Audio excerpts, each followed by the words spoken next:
Have you ever wanted to go back in time? I have. I'm sure everybody that watches Doctor Who has.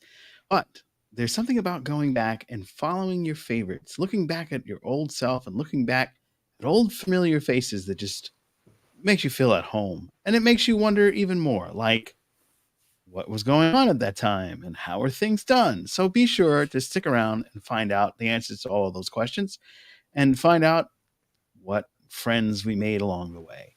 I'm Captain Joe Dub. With me, as always, is the connoisseur, Ernesto Castagna. How are you, sir? We are live. Yes, For the our first first time, live. the console room is live. I had this great idea of doing some fall and Saturday Night Live bit, but you know what? Let's just get right into this. It's so funny that you say this. Speaking of fall, Speaking of falling, yeah. um, these old episodes of Doctor Who, or any old TV show for that matter, but for us specifically Doctor Who, it's it's a time capsule. When you see, the fashions, the slang used in these episodes, especially the one that we're going to be reviewing tonight, it really, for those of us who, well, I was born shortly after this episode premiered, but I do remember the early, I was young right around this time. So even though I was a kid, I still remember a lot of these, as like I said, the fashions and the slang. Even though some of it was English, there was still, in Brooklyn we still had a little bit of what was going on in this episode, and it definitely did bring back a lot of memories. So, did you guys wear capes in Brooklyn? Because, like, the doctor, like, what got me right off the bat. All right, let's just go right into Doctor Who. Doctor Who? Doctor Who? Doctor Who? Fellas, you're never going to stop asking. I mean, right off the bat, the actual doctor that goes to the higher doctor that was coming in to take a look at our doctor, he had this cape. It was just like, what is going on? Why is he wearing a cape? Is that okay? I don't know. Okay, that was not a cape. That was called, No? I believe it was called, I believe it was called an opera jacket. Because what Opera. it was, So yes. he was on his way to the opera, and they're like, dude, we got this dude More too than hard. likely, yeah. Fast to frig out. You gotta come check this Because out. a cape is like what you see like at it's also called a cloak. That's like what you see at like Ren Fair. Dracula wears a cape. Yeah. What John Pertwee steals from this particular doctor, I believe it's called an opera cloak. It's actually it's almost like what priests wear. It's a vestment with no sleeves, but it has material that goes over the sleeve, so it does look like a cape, but it's long. It's long in the front and back, so it's not a true cloak. The way when you say a cape, people have the like Batman or Superman type thing image in the head. This one is a little bit different. Well, that's okay. It's the investment because the they're jacket like, that he's wearing, that velvet jacket he's wearing, actually has a name as well. It's called a what is smoking that? jacket. Smoking jacket. It's kind of like what's his name used to wear? Hugh Hefner. Hugh Hefner. Yeah. Hugh Hefner.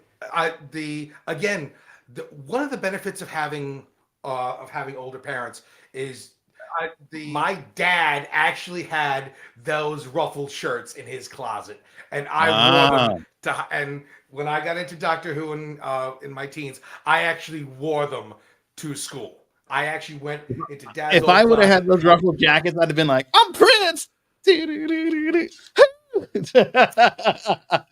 Oh man, that's so cool. I didn't know about that. So we are talking about, if you haven't figured it out, the first episode featuring John Pertwee as the Doctor, him falling out, and that is called the Spearhead from Space. Now, when it said Spearhead and the thing popped up on the radar, I was thinking oh my goodness, it's Umaguma from the recent space probe that came through. It's like, it's Umaguma, it's coming back. But no, it was a whole different set of things that were going down. And Mhm. I found it pretty interesting that like it had the Motorola chirp before the Mhm. Motorola chirp existed. These little like crystal spheres. They were like, yo, yo, yo, pick up the phone. Like, did you get that from this, or is it just me? I didn't get that, but before we get into the show itself, let's talk a little bit about the man John Pertwee himself. Born July 7th, 1919 in Chelsea, Oh, London. oh, he's older Passed than me. away 20 May 1996 in Oh, Sherman, Connecticut, here in the U.S. he lived a long time. So rest in peace, John. He served 6 years in the Royal Navy aboard the HMS Hood. Um, when he was discharged from the Hood, he went to officer training where he got into naval intelligence and worked with a gentleman who would also go on to some prestige, a gentleman by the name of Ian Fleming. Oh, That I name know ring a that bell? guy. Yeah, Yeah, so that he means created he. James Bond. Yeah, that makes sense. Well, I heard a lot of things James Bond were based on what's his name that recently passed? Christopher Lee. Yes. Yeah. So Christopher like Lee also knew Ian Fleming. They also yeah, served he also together. knew Ian Fleming. He also knew nerd, I'm such a nerd. My mom will be proud. He You're a also knew the nerd. You're guy. on the right podcast, pal. Yeah, I guess so, right? But he also knew the guy J.R.R. Tolkien, and he also hmm knew C.S. Lewis. They were all buddies. Yes. And hmm apparently the Hobbits were all based on C.S. Lewis, Christopher Lee, and Tolkien hanging out smoking during the war. That does not surprise me in the least. So that means Pertwee was in there too. More than likely, yeah. In Yeah. fact, actually, well, while I was watching this episode, um, there is a scene where Unit blows the door to the plastics factory. Mm-hmm. If you look in John Pertwee's hand, he's holding a cigarette and lights Ah, the explosive with his cigarette. nice. He didn't take a drag off of it, but I mean, it was so 1970s. I loved it. Yeah. Getting back to just a little bit about John Pertwee. Um, yes, knew Ian Fleming. Now, this doctor, at the time, when Patrick Troughton was leaving, they were going to redo the show, and at the time, 1969, 1970, Ian Fleming's books were all being made to film, and they were all the rage. So to kind of reboot Doctor Who, they wanted to make Doctor Who a little bit more James Bond, and they sure did pick the right actor for it. A Especially because he tall. was flirting, very Mhm. flirty. Yeah. Now, I did a little math. Um, John Pertwee, born in That's always good. 1919. Mm-hmm. Born in 74, 1919. 74 when he In passed. 1969, when they filmed this, he was 50 years old. Oh, Bring up wow. that picture. Did he look 50 years old in that No, picture? not at all. No, he did not. Yeah. So was Peter By Capaldi? comparison, I'm 53. Wow. And yeah, says a lot Now, about how times change and people used to look a lot older than they really were. yeah, he was. Wow. Another thing I noticed in right before Because he he stole, looked the same yeah, age as Peter Capaldi. I believe Peter Capaldi was older when he took over the role as the Doctor. Oh, wow. I'll Look have at to that. check that. But yeah, Peter Capaldi might have been older than 50. Hmm. In that scene where the Doctor is about to steal the clothes, he's in the shower, and Mhm. that's when the other Oh, that was that's funny. when the medical doctors walk in. And did you notice that the Doctor has a tattoo? Yes. It said it was a snake tattoo, right? It's a snake. Yeah. Story behind that is he actually got it when he was in the Navy, I was and going to say it's probably. I guess the makeup department didn't didn't think to cover it over, or it wasn't even a second thought. But this was that is the only time. Actually, it's not. You've seen the doctors, the more modern doctors with their shirts off. Hell, we've been rewatching Matt Smith here in our home, and Matt was at least shirtless at least 4 different episodes. So, but no tattoo.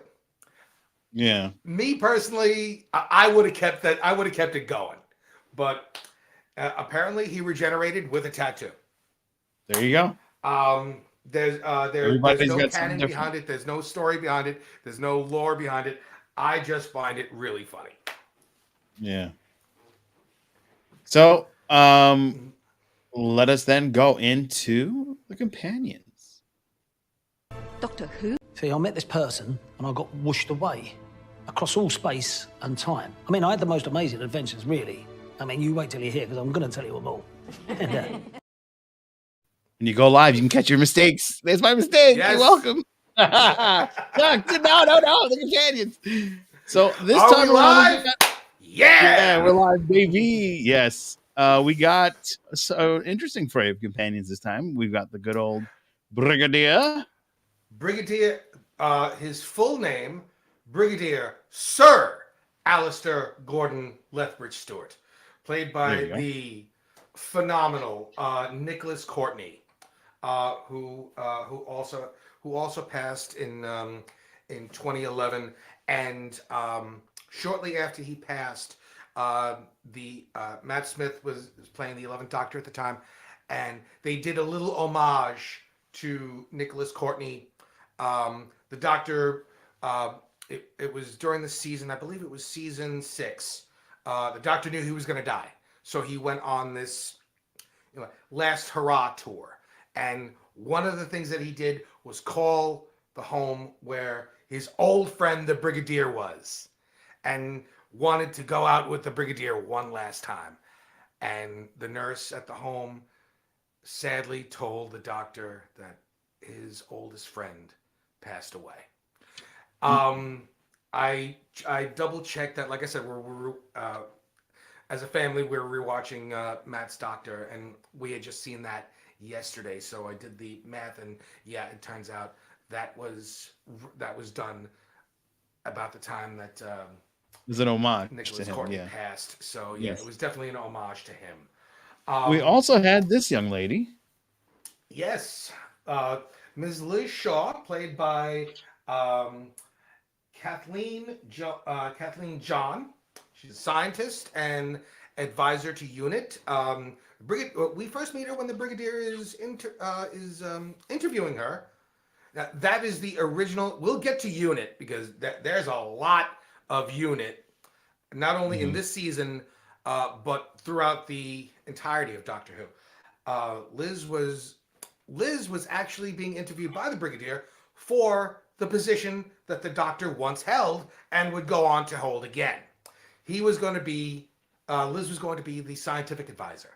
She went on to, because the Doctor showed up, she became his assistant. Now, UNIT, at the time, United Nations Intelligence Task Force. This when they first appeared in 1968, a Patrick Troughton episode called "The Invasion" on 2 November '68. Now, was that the invasion? Was that the same invasion where we saw Wilfred Mott, the actor, the first time we saw him in Doctor Who? I believe so, because there's no other. To my knowledge, there's no other episode called "The Invasion." So yes, that great pull, Joe. Thank you very much. That's why you have me on the show. That's why you weren't. That's why you weren't all that Latinum. Yeah. Throughout UNIT is another character, and continues to be a character to this day.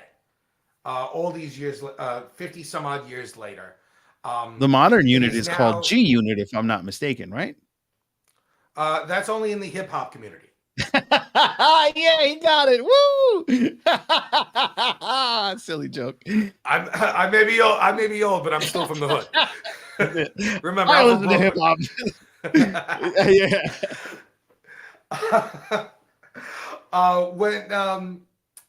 When they brought Unit back, Russell T Davies was interviewed and said that he changed the name to United Intelligence Task Force. And when asked why, he's on the record saying that the United Nations called and said that they didn't want to be involved. They didn't want their name involved with a science fiction show. That's messed up, man. That would be the is, best. yeah. I'd be like, yeah, Yeah, put me I in. know. Double down. Let's go. He should have just said Conspiracy G Unit then. Global United Nations. Oh, hey, you know what? That works. There you That go, works. Russell. Hold on, I know you're watching. I was about to say, let me call Russ. I'll shoot him an email. Russ and 50 Cent. Oh, this is good. I can't wait to see the feedback we get from this. There's the entire unit crew. That was from this episode. I forgot to get the name of the captain back there, but he played a very integral part in the questioning of the civilians. Not a very positive portrayal of townies in late 60s, the dude was like, England. His wife kept going, are you thieving again? Did you thieve something? Hush, woman! Don't do that. Yeah, it was like, yeah. good Lord. I mean, talk about I was dating. waiting, and the way they spoke, it was like I was waiting for him to go, "I'm a camper, apparently." You know, like it was just so like, what? I had to rewind it and like, what do you say? Mm-hmm. So this is why I watch it with the subtitles. Smart. Yeah. Smart.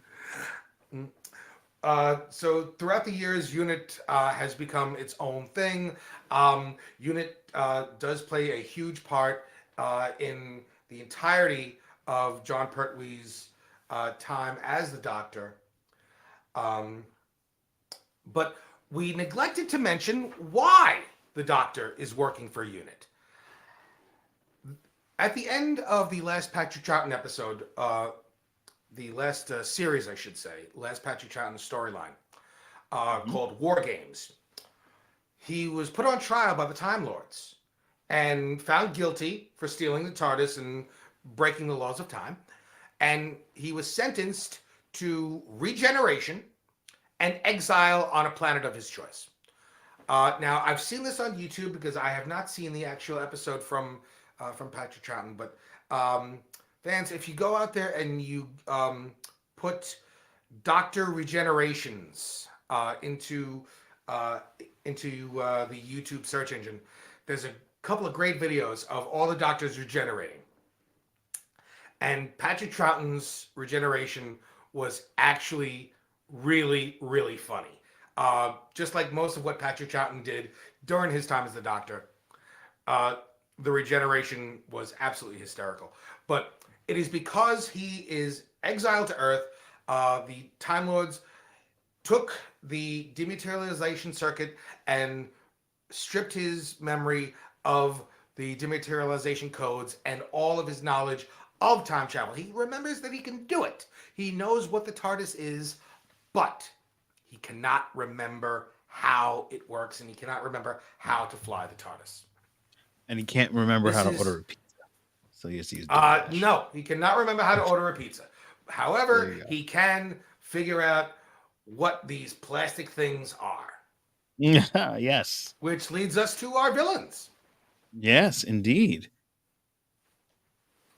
I shall now kill you, Doctor.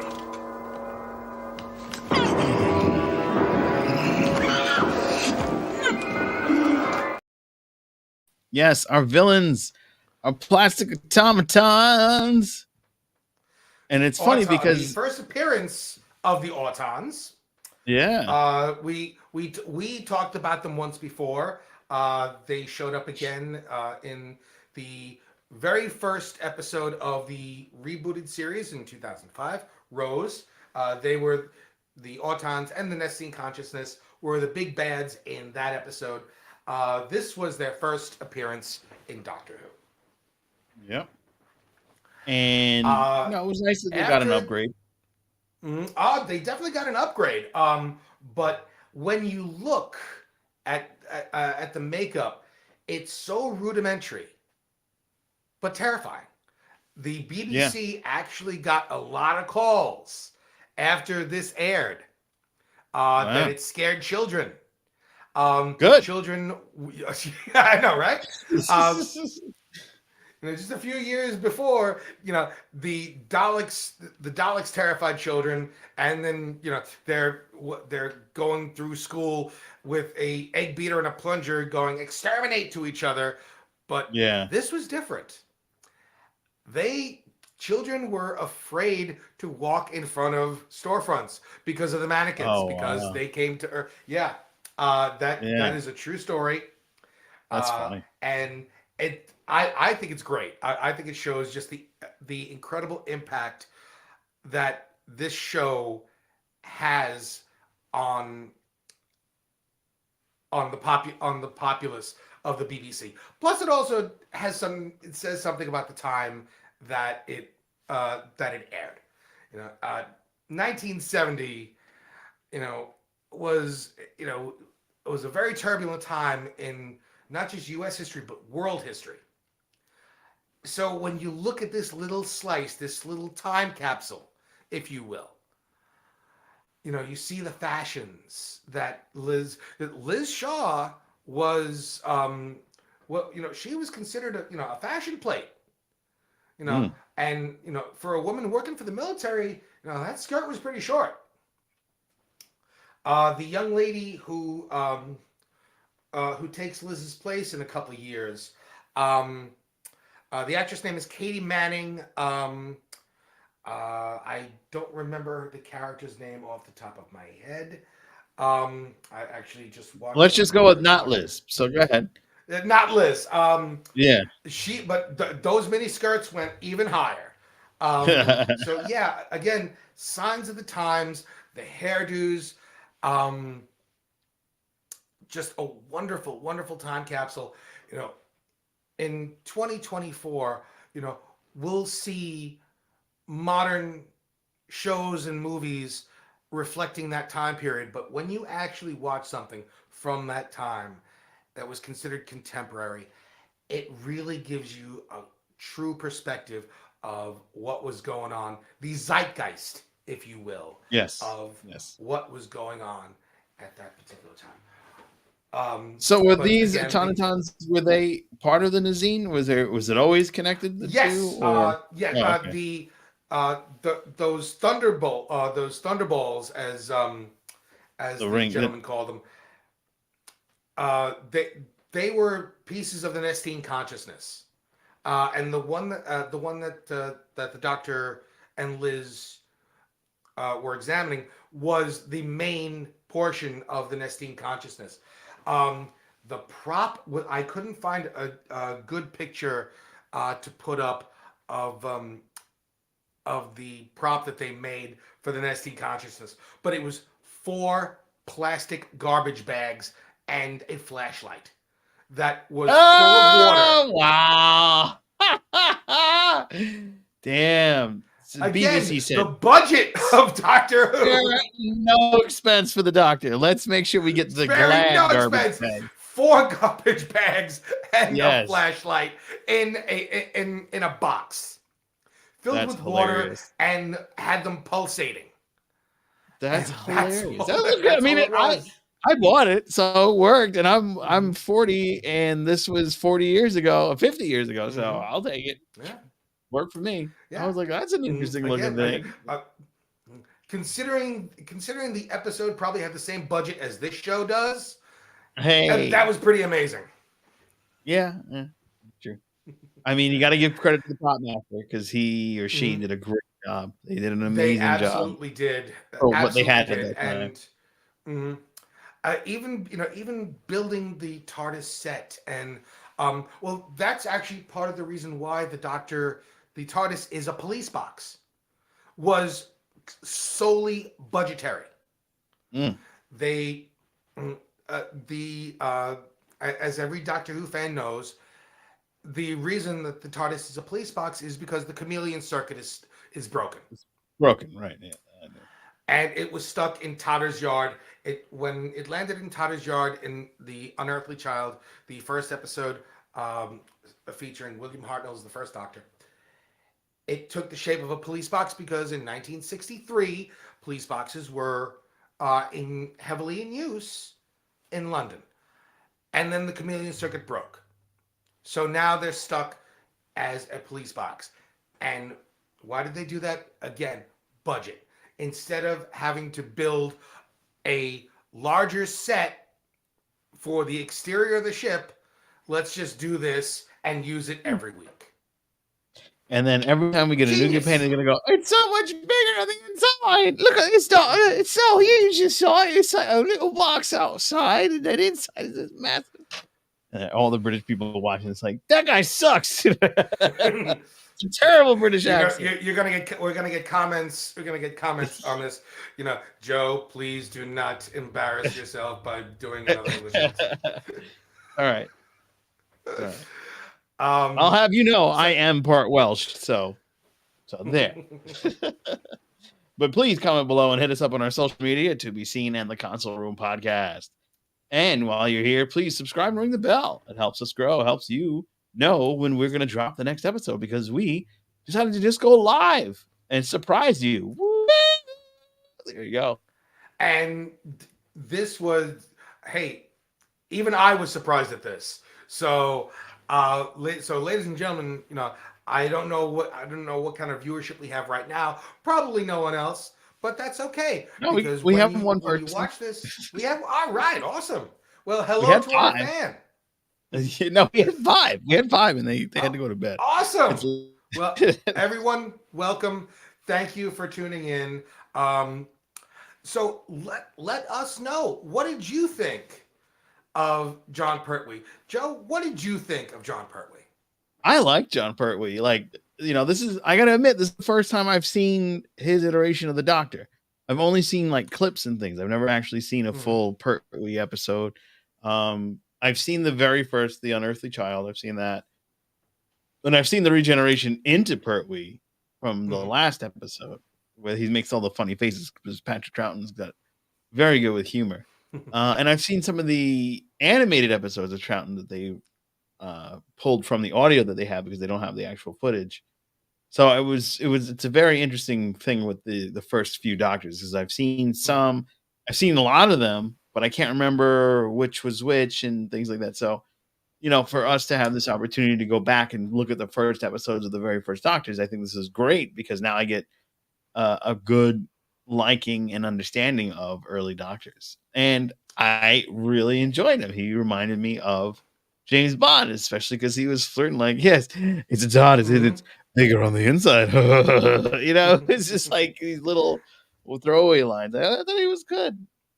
What was your He thought was of John Pertwee was always he's probably my second favorite of the classic Doctors. wow. Again, just that suave. As the show progresses, you'll find out that John Pertwee, the Doctor, the third Doctor, also studies Venusia Nikito. So just one more character trait to bring out the whole James Bond thing, where obviously he's a tall, fit man. So they figured, let's take advantage of this. They actually put the Doctor in physical fight scenes. There's a couple of really fantastic scenes where, it's obviously it's not Bruce Lee, it's not Green Hornet and Kato level fight scenes, but for a man in his 50s, doing, and you could see that it is John Pertwee. doing these flips and rolls and whatnot. Some pretty decent fight scenes. Yeah. If you decide to go through uh, John Pertwee's episodes. One thing that most, especially new fans and especially fans here in the U.S., need to get used to, I know I've had to, is they are now on Tubi and on BritBox, wherever you're watching classic Doctor Who, they are airing them in the original 23-minute episode. So one story would consist of anywhere from 2 to usually 4, sometimes 6. In the case of the War Games, Patrick Troughton's last story, 10 23-minute episodes. And there's a lot of, we talked about this for Castrovala, the first time we saw this in Castrovala. There's a lot of filler. And there's so much filler that we in 2024, our attention span is not the same as the audience in 1970. So we'll tend to zone out a little bit. Like there'll be parts where you could tell they're just padding. It's padding for time. Yeah. And folks, if you find yourself doing it, don't worry. It happens to all of us. All I can say is just, you know what? Just keep your attention as much as possible on the story, because a lot of these stories are really fantastic. It's true. And I think that one of the best things that I liked about Pertwee's first episode was his hair. I really liked his hair. It's curly like mine. It fluffs up. It's gray, which is mine is slowly turning. But it was a lot of fun. It wasn't like a whole lot of flash or anything like that, which is pretty much all the doctors keep their hair pretty natural. So there's nothing. Again, you're looking at a show where the budget isn't that high, so they're not gonna have. Sorry, we can't afford a hairdresser. No, exactly. Yeah. Sorry, we can. I'm sorry, John. We're gonna have to use your natural hair, and here's a comb. Do your best. Yeah. Crazy. But no, again, it's a sign of the times. In 1970, gentlemen wore their hair a little shaggy. Yeah. So, the almost Austin Powers-esque image that this doctor is trying to show. He does. Kind of, yeah. A little bit. Yeah. Makes a lot of sense. Yeah. Again, sign of the times and what the zeitgeist of what was going on in 1970. Just an amazing look back in history. And even though it was then 54 years ago, you can see remnants of that 50 years later in especially Peter Capaldi's Doctor. There we are. I mean, even down to this, literally almost the same stance. And I'm sure. What's funny? I watched his interview with Ferguson, I want to say his name is. His buddy. Yes. Yeah, they're buddies. They used to be in a band together. Yeah. And when he came out, he had this black long coat, right? And this is before he was even Doctor Who. He opens up the coat and it had the different color lining. I think it might have been purple, but still, like, you can see that influence because he was a huge Doctor Who fan, especially Pertwee. So, and as we learned last week, with Jason, Jason informed us that Peter Capaldi and Sean Pertwee, John's son, happen to be good friends. I didn't know that. There's the I have wonderful. Not delete that picture. I love that picture. Such a great picture. That is such a great picture. Yeah. I did not know that. So thank you, Jason Gaston, for not only for being on our show, but teaching me something, which is always a fun thing to do. You know who knew? The Doctor. Well, if you enjoyed this episode of Doctor Who, please be sure to give us a like, subscribe, and share. Please be sure to visit all of our friends, as we mentioned just a moment ago, Jason Roy Gaston and the Jason Roy Gaston channel. Having a lot of fun there, talking about all the fun things that he gets into, movies, travel, terrible movies, as he saw Madam Web, poor guy. Visit our friends, the Sci-Fi Queens, over at the Sci-Fi Queens channel. They're going to be talking about Battle Angel Alita. I enjoyed that movie. Please go and visit our friends, the Pop Culture Spread. We're talking about movie streaming news. It's every Friday night at 6:30 p.m. and Saturday at 9 a.m. in Aussie Australia. Visit our friends, the Scarif Podcast. Pure, unadulterated nerd talk over on the Red 5 Network. Oh, that's Scuttlebutt. And they are mainly a Star Wars podcast. If you are into wrestling, there's a big wrestling event coming up, and we just came out of the Royal Rumble, so we're on the road to WrestleMania. Please visit our sponsor, AJ Orsini's Uncensored Mind, part of the new OUM network. They are growing and expanding steadily. If you are into video games, you can join me at the Captain's Quadrant every Friday night. I'm going to be playing Star Trek Prodigy. We're playing Supernova. Every Friday. We're getting ready to freeze Zero. The band is almost back together, and once we get Zero, we'll be right on course to finish the game. And if you are big into movies, Argyle, 1 week later, we just dropped that last week. You can check that one out if you haven't seen it already. And of course, I would be remiss if I didn't mention the Captain's Quadrant, guys. Yes, the Captain's Quadrant is going live this Thursday with a very special guest. Karen, she is an author and an amazing person. Does a lot of cosplay. You can find her as Marty on the TikTok. She's an amazing person. We're very excited to be talking about the Last Days of Disco, season 2, episode 13, Such Sweet Sorrow. So until next time, be safe, don't eat pears, and have fun saving the universe.